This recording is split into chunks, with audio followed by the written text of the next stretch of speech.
अस्सलाम जी, welcome back to brand new vlog. Guys क्या हाल है? उम्मीद करना तुम सारे भरा ठीक ठाक होवोगे, खैर खैरियत लवोगे। गाइस अज मैं इन्ना खुश हाँ, तुहानू पता होना चाहिए ਤੁਹਾਡਾ ਭਰਾ किस वजह खुश है। ਅਸੀਂ एक नया कारोबार शुरू किया जनाब, तुहानू है ना सारे भरावां पहले चैनल को लाइक और सब्सक्राइब करें, फिर आपको मैं दिखाऊंगा अपना कारोबार जो मैंने शुरू किया है। सारे भरा कर सकते हैं, कोई औखा नहीं है, 10 15 20 25 हज़ार में हो जाता है, तो किस्मत का साथ होना चाहिए। तो ये देखें जी, ये हमने कारोबार शुरू किया है पोल्ट्री का। ये देखें, ये हमने एक स्कीम लगाई है, मच्छरदानी के अंदर चूजे छोड़े हैं। ये देखें,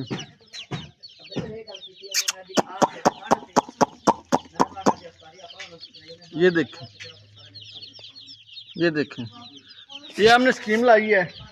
मतलब इसको बिल्ली कां कोई चीज़ नहीं पै सकती, तो इसलिए हमने ये स्कीम लगाई है। तो सारे भरा चैनल को सब्सक्राइब करें। हम इसे छोड़ने लगे हैं, फिर आपको व्यू दिखाते हैं। इधर आओ, इन्होंने छोड़ो। आ बंदा सी वेला ते असीं इहनूं की स्कीम लाती है, ओ बाहर निकल आए।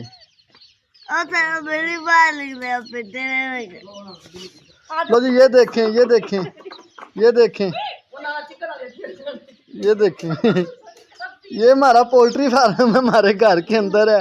ये देखें,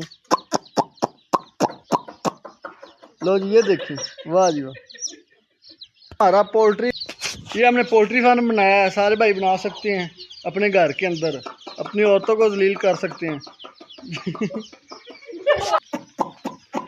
गाइस चेक करें, कारोबार तो ऐसा होना चाहिए बस चिकन वाला। गाइस जी आपको दिखाता नहीं कर रहा, वो ना करे। तो अब इसको लोग एंड करते हैं। ओके, अल्लाह हाफिज़।